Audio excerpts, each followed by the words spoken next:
and hope you're all keeping well. It's Alan here from Physical Media Lives. This is a video I wasn't planning on doing, but I've had one of those days as a collector, which we all get from time to time, and stuff that you've pre-ordered and stuff that you've ordered recently all coalesce and arrive together on the same day. So that's pretty much what's happened today. Some nice pickups that I'm very happy with, so I thought I'd share them with you. That's okay. Dublin this afternoon is very damp, dreary and wet and cold, so I guess winter's on the way. So never my most favourite time of the year. Don't like bad weather, but at least it means that you have an excuse to stay in and watch more movies, which at the end of the day is never a bad thing, is it? So let's get the show on the road and we'll show you what we picked up today. First one up is a film I really wasn't sure I was going to get it or not, to be honest, because I don't love the movie, but I don't hate it either. I went to see it in the cinema and it was out a couple of months back and enjoyed it for what it was. I do have every other physical release pretty much that this character has been involved in. So as I said, you know, the completest nature in me, let's just go for it and get it. And there's a nice steelbook out for it, which was exclusive to HMV, who are now delivering to Ireland, but in a rather selective capacity, I think. But, you know, nonetheless, I did get it and it's arrived today. And it's the new Superman movie with our new Superman, David Corenswet, taking over from Henry Cavill, who I always thought was a brilliant Superman, but look, what would I know? I'm only a fan. It does come in a nice steelbook, and there is a transparent slipcase on it, which is a nice touch. I wouldn't have any worries about the transfer. Obviously, I haven't watched it yet because I only got it today, but these newer movies, the transfers tend to be always spot on, particularly when you're talking about Warner Brothers. They tend to be quite consistent in that regard. So look, have it in the collection. It's a nice steelbook, as I said. There's plenty of extras on it as well too, and you've got your Blu-ray as well. So look, you know, I'll enjoy it for what it is, but you know, I'll always miss Henry Cavill in the role. I thought he was super. It was very much darker, edgier way of doing the character. Maybe that's just something they don't feel has mass appeal. Can kind of understand that, I guess, but you know, who knows what might happen further down the road. So let's see what we got next. Next one we have is one of my favourite David Cronenberg films, a director I've always admired, and this film's actually 20 years old this year, which is scary. Didn't feel that long ago it was out, but it's from Criterion and it's a history of violence. Perhaps the fact it's not so well known is the fact that it's based on a DC graphic novel of all things, which I didn't know until a little while back, but there you have it. I've read interviews with Viggo Mortensen, the star of the movie, and said it's one of his favourite movies that he's worked on, and I can kind of understand why. It's impeccably acted and wonderfully written. Viggo is ably supported by a great supporting cast, including the great Ed Harris, who is an actor I think that doesn't get the credit he deserves. Anything I've seen him in, he's always given a top-notch performance, and it's no exception in this.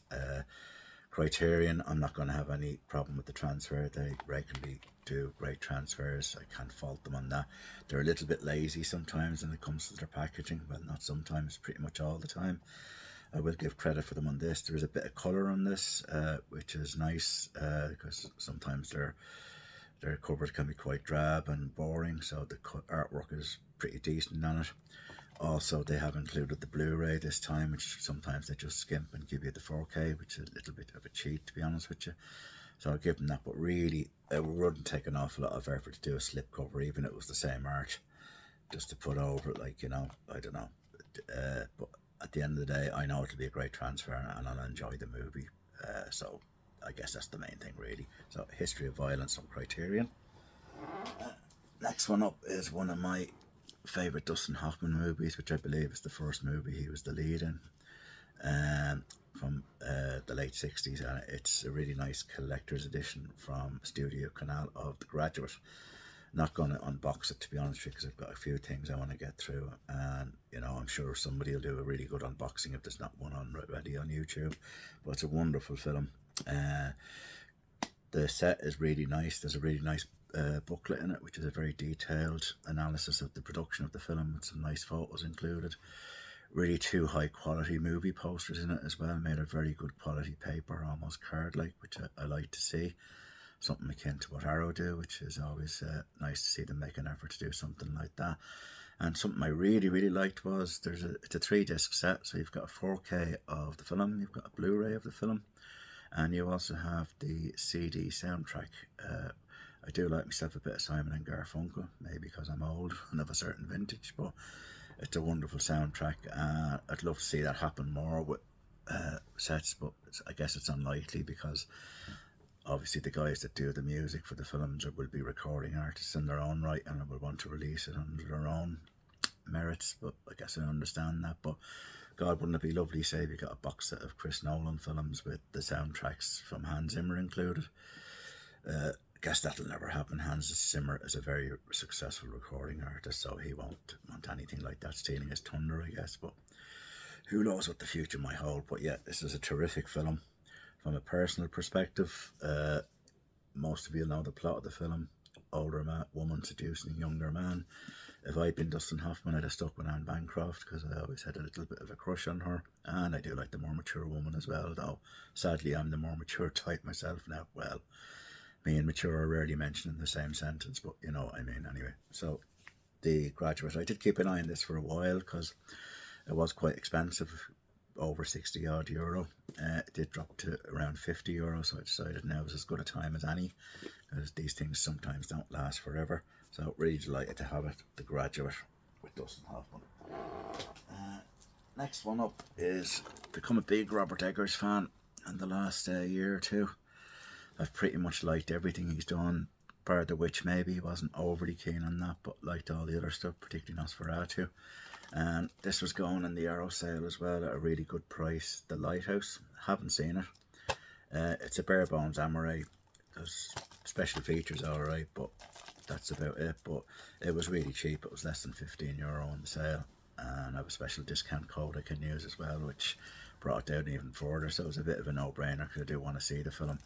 Willem Dafoe is an actor I've always admired greatly, and I do think Robert Pattinson's career is on a really strong upward trajectory as well, so definitely worth a look. And it's Arrow, so you know it's going to be a good 4K transfer as well, so a bit of a no-brainer. Delighted to have The Lighthouse in my collection.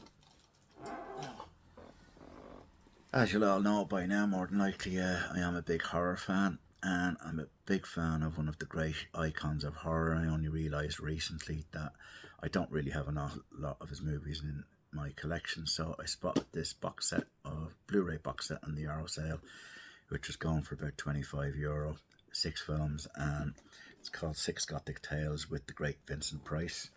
It's basically a collection of all the Edgar Allan Poe adaptations that he did with a director called Roger Corman in the 60s or thereabouts. Some cracking films in here. They're classed as B movies, which I always feel is a little bit unfair, but I always say though, with a B movie, if they haven't got a lot of money, what they tend to have to do is concentrate on creating a really good story and ramping up the tension, because it's a horror movie, so it can often work in their favour. It certainly does with these films. Like some of my all-time favourites from Vincent Price are here: The Fall of the House of Usher, The Pit and the Pendulum, Tales of Terror, The Raven, which also has the great Peter Lorre in it, The Haunted Palace, and a film I've never owned on physical media, The Tomb of Ligeia, which I saw on TV years ago and loved. It's a really great jump scare in it toward the end of the movie. Those of you who have seen it will know what I mean. Won't go into details in case any of you decide to get this, but the Arrow sale I think is finishing in the next few days, and I think this is great value for money. It was about 25 euro I think or thereabouts, which for 6 movies I think is for half nothing. I know they're Blu-ray, but Blu-ray is still fine in my opinion, and the likelihood of these films ever showing up on 4K, there wouldn't be much of a chance. Wouldn't rule it out completely, but you know, who knew? We can all have a double dip now and again, can't we? So definitely worth getting, I feel, in my opinion. So delighted with all those purchases. This was an unplanned video, as I said, but was just so happy to get my day cheered up by this stuff arriving in the post box this morning, because as I said, the weather's pretty crap here in Dublin, so I thought I'd share it with you. Hope you enjoyed it, and we will chat to you again soon. All the best. Bye now.